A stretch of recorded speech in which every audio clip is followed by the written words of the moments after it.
Halo, selamat pagi arek Jawa Timur. Senang sekali di sini saya Martania Yolanda. Kembali menjumpai Anda dalam program seputar iNews Jatim, edisi hari ini Selasa 18 Mei 2021. Sejumlah laporan aktual telah kami siapkan untuk Anda. Di antaranya, coba kabur, 2 jambret justru menabrak pengendara motor lain.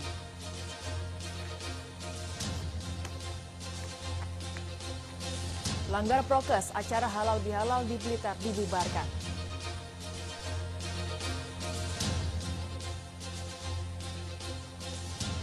Ratusan warga di Tuban mengamuk di balai desa geram melihat pasangan selingkuh. Pemirsa, inilah seputar iNews Jatim selengkapnya.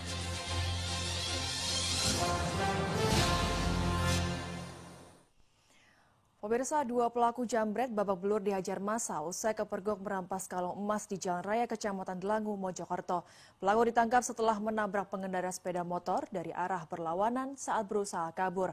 Akibat kejadian ini, 1 orang pengendara motor yang ditabrak pelaku meninggal dunia.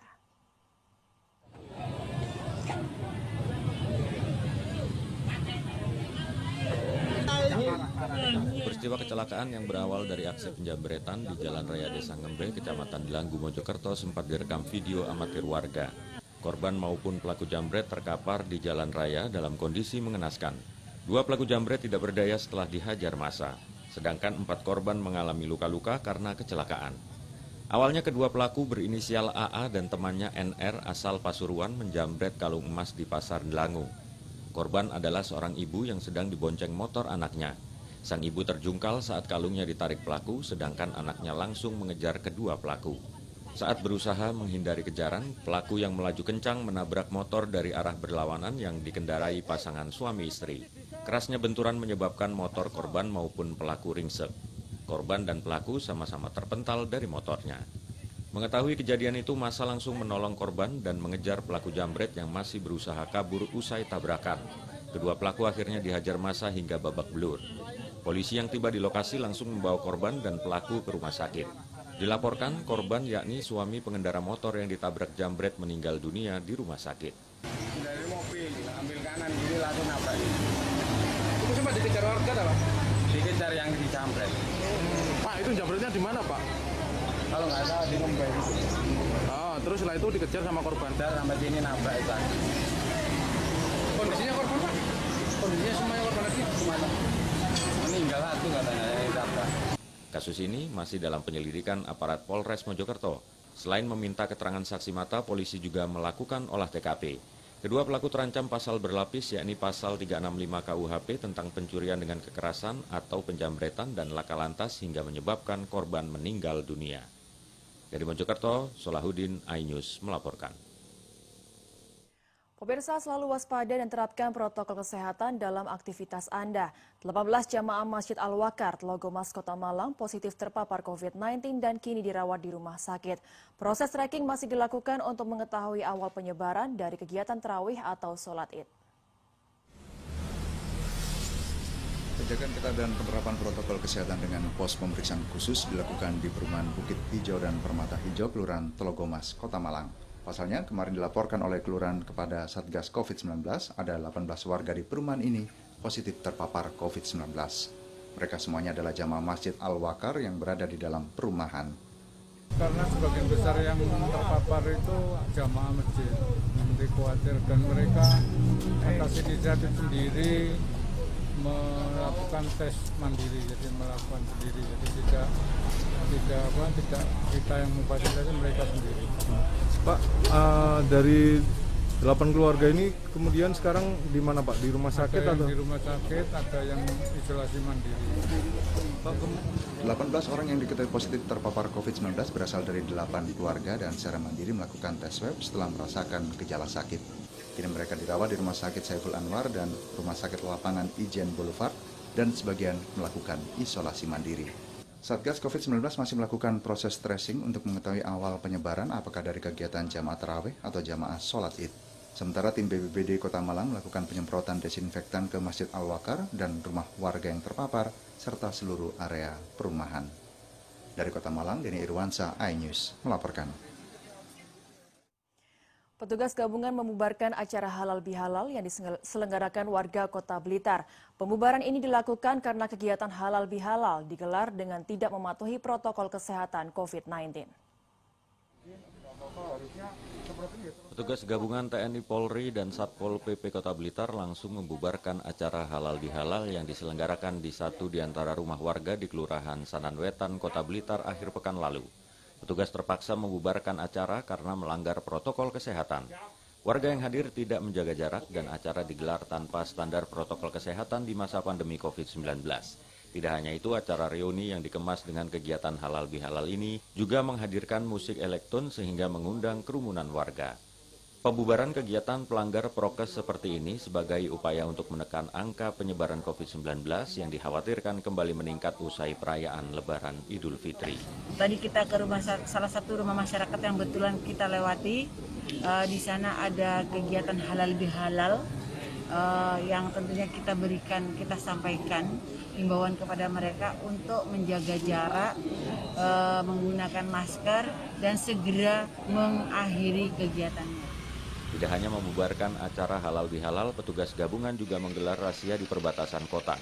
Pengendara kendaraan yang dicurigai sebagai pemudik langsung diminta rapid test. Dari Blitar, Robi Ridwan, iNews melaporkan. Petugas melakukan rapid test acak terhadap pengendara asal luar kota yang masuk ke Surabaya di pos penyekatan arus balik di kawasan Bundaran Waru. Sepanjang hari kemarin, ratusan pengendaraan roda 4 dan roda 2 berplat nomor luar kota dipaksa putar balik oleh polisi. Petugas gabungan terus melakukan operasi penyekatan di Bundaran Waru yang merupakan perbatasan antara kota Surabaya dengan Kabupaten Sidoarjo. Petugas memeriksa kendaraan berplat nomor luar kota Surabaya maupun luar Sidoarjo yang akan masuk ke Surabaya.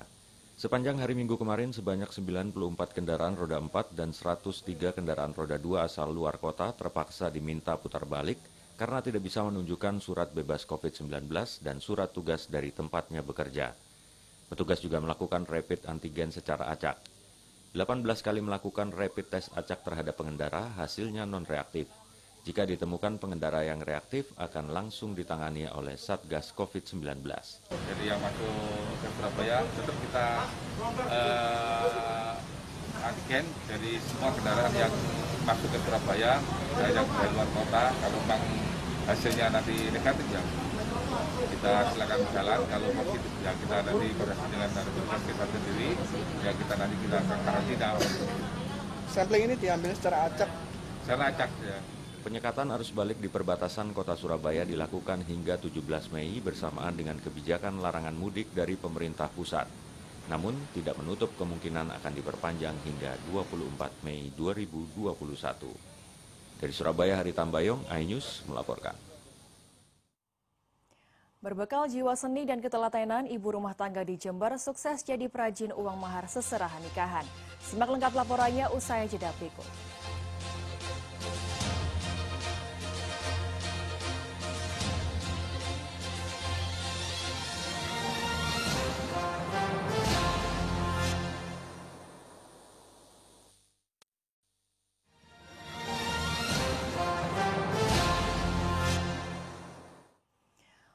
Pemirsa, ratusan warga di Tuban menggerebek pasangan selingkuh. Saat diamankan di balai desa, warga yang sudah tersulut emosinya lantaran geram dengan perilaku kedua pelaku mengamuk dan justru merusak sejumlah fasilitas balai desa karena menuntut kedua pelaku dikeluarkan dari balai desa.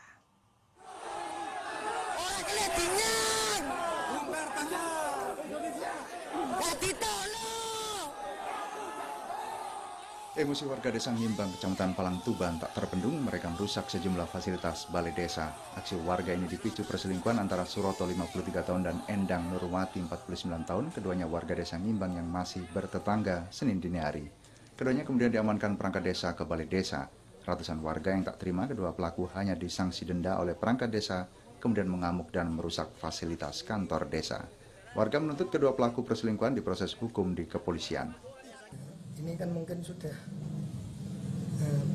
pelampiasan dari mereka, Pak, karena adanya masalah ini yang sudah memang katanya warga sudah sering yang perempuan itu ke mana itu ke rumahnya si laki-laki, padahal tidak ada hubungan suami istri. Nah, ini kalau kita tanya itu katanya hanya hubungan kerja. Sebelum emosi warga kian tak terkendali, Kapolres Tuban AKBP Ruru Wicaksono mendatangi lokasi kejadian dan langsung mengamankan pasangan yang diduga berselingkuh itu. Sedangkan tindakan pengerusakan fasilitas kantor desa akan ditindaklanjuti dengan hukum yang berlaku. Akibat perusakan itu, kaca kantor, komputer, lemari, serta beberapa dokumen dan fasilitas desa rusak. Tadi kita menerima laporan dari masyarakat di Desa Ngintong ini mendatangi balai desa karena ada 2 warga, laki-laki dan perempuan, yang selama ini menurut mereka meresahkan karena bukan sebagai suami istri. Tapi sekarang sudah kita bawa ke Polres untuk proses lebih lanjut. Jadi dugaannya perselingkuhan atau gimana? Laporan awal seperti itu, ya, makanya tadi masyarakat setelah kita jelaskan mereka bisa menerima dan pulang. Warga yang puas karena pasangan selingkuh akhirnya diproses hukum di kantor polisi akhirnya membubarkan diri dengan tertib. Dari Tuban, Pipit Wibawanto, iNews melaporkan. Memanfaatkan libur lebaran, sebuah toko buku di kawasan Jalan Manyar, Surabaya disatroni kawanan pencuri. Pelaku membobol mesin kasir dan membawa kabur sejumlah uang tunai dan telepon genggam. Ini masih posisi pencarian. Dibantu polisi, warga dan pemilik toko buku menyisir bagian dalam toko. Ini dilakukan setelah mendengar informasi pelaku pencurian masih berada di dalam toko Minggu malam. Namun setelah setengah jam menyisir semua sudut toko, keberadaan pelaku tidak ditemukan. Diduga pelaku kabur beberapa saat sebelum polisi dan warga tiba di lokasi kejadian. Dari jejak kaki dan tangan yang tertinggal di dinding toko, pelaku diperkirakan lebih dari 1 orang. Kawanan pencuri memanfaatkan toko tutup karena libur lebaran. Mereka masuk ke dalam toko dengan memanjat tembok depan dan menjebol dinding papan bagian dalam toko. Di dalam toko buku, pelaku berhasil membongkar mesin kasir dan mengambil uang tunai Rp1 juta serta sebuah telepon genggam. Saat itu adik saya yang ngecek ke sini, ternyata dilihat buka kasir kok kasirnya terbuka dan ada uangnya hilang. Uangnya hilang kurang lebih sekitar 1 juta dalam kasir itu. Lalu adiknya telepon saya muncul ke sini, saya cek semua di kasir satunya itu sempat dibuka tutupnya, tapi belum sempat sampai hilang ininya, uangnya, barangnya. Aksi kawanan pencuri toko buku yang berada di tepi jalan raya ini terbilang berani. Para pelaku beraksi di saat jalanan ramai. Kasus pembobolan toko buku ini ditangani Polsek Gubeng, Surabaya. Dari Surabaya, Yuda Prawira, iNews melaporkan. Seorang kakek di Situbondo meninggal dunia diduga overdosis usai mengonsumsi obat kuat. Sebelum meninggal, korban mengaku baru saja minum 2 pil obat kuat dan korban meninggal di warung tempat minum obat kuat. Seorang pria berusia 59 tahun meninggal dunia di sebuah warung penjajah obat kuat di Desa Kotaan, Kabupaten Situbondo Minggu malam. Diduga korban meninggal akibat overdosis. Sebelum ditemukan tak bernyawa, korban kakek Made Eko mengaku pada saksi mata baru saja mengkonsumsi 2 pil obat kuat. Sebelum meninggal, korban sempat kejang-kejang dan badannya berkeringat. Nah, sebelum sempat mendapat perawatan medis, nyawa korban tak tertolong. Sekitar jam 9, saya ditelepon oleh Pak Kampung Dusun Kotakan Selatan bahwa ada masalah di belakang balai desa. Langsung saya meluncur ke sana. Setelah sampai ke TKP, sudah ada korban sudah dalam kondisi pingsan dia di sana. Tapi sempat setelah pingsan dia sadar, sempat keringatan, namanya keringatan itu. Ya, korban itu keringatan karena panas, bidangnya panas ke sana.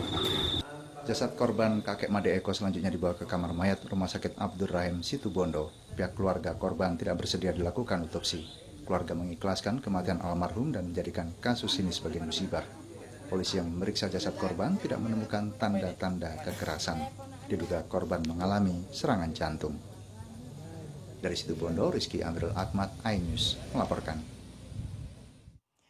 Mengantisipasi membeludaknya wisatawan untuk menekan penyebaran COVID-19, sejumlah tempat wisata di Kabupaten Gresik memilih tutup. Akibatnya banyak pengunjung yang terlanjur datang harus gigit jari. Di antara tempat wisata yang memilih tutup adalah wisata Lontar Sewu di Desa Hendrosari, Kecamatan Menganti, Gresik. Pengelola memasang pengumuman tutup di pintu masuk hingga situasi aman. Penutupan ini membuat pengunjung yang sudah terlanjur datang bersama keluarga kecewa. Penutupan dinilai mendadak dan tanpa pemberitahuan. Sebelumnya, wisata Lontar Sewu selalu ramai jika di akhir pekan. Apalagi tiket masuk relatif terjangkau dengan berbagai arena permainan. Ke sini, soalnya nggak mudik. Terus ini begitu ke sini Tutup. Kenapa? Kecewa, Pak. Kecewa ya? Iya. Kenapa? Ya kan pingin berlibur. Belum tahu sini. Katanya viral. Belum pernah ke sini, Belum pernah. Nggak tahu kalau ditutup? Nggak tahu. Padahal kemarin buka. Sementara itu pengelola terpaksa menutup wisata Lontar Sewu karena pada H+1 Lebaran jumlah pengunjung membludak. Mereka kesulitan membatasi jumlah pengunjung hingga terjadi kerumunan. Sebenarnya kami sudah berupaya, Pak, cuman kami takut. Jadi tetap kami takut dengan himbauan yang ada bahwa kami harus membatasi 50%.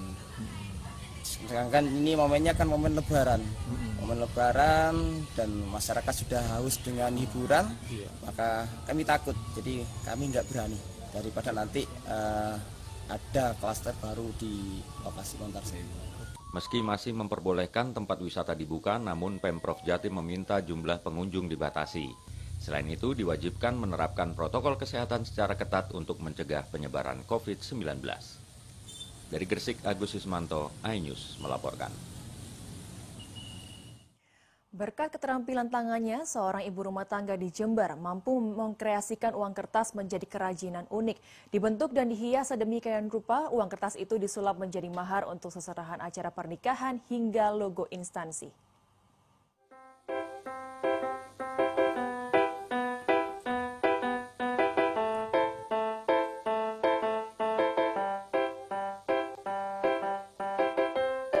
Aneka uang kertas di tangan Vida, seorang ibu rumah tangga warga Jalan Gajah Mada Jember, tidak hanya memiliki fungsi sebagai alat tukar, namun juga menjadi produk kerajinan yang unik. Vida mampu mengkreasikan uang-uang kertas ini menjadi kerajinan mahar yang biasa digunakan untuk seserahan di acara pernikahan. Tidak hanya itu, uang-uang kertas itu juga mampu dikreasikan Vida menjadi logo instansi. Sehari, Vida mampu menyelesaikan puluhan aneka kerajinan unik berbahan uang kertas. Sebagian besar order datang dari perusahaan atau instansi yang memesan logo instansi dari bahan uang kertas sebagai penghargaan untuk karyawan berprestasi. Memiliki jiwa seni dan ketelatenan, syarat sukses untuk bisa menekuni usaha ini. Tantangan dalam memproduksi kerajinan berbahan uang kertas, memadukan warna dan nilai uang sehingga terlihat rapi, menarik, dan indah.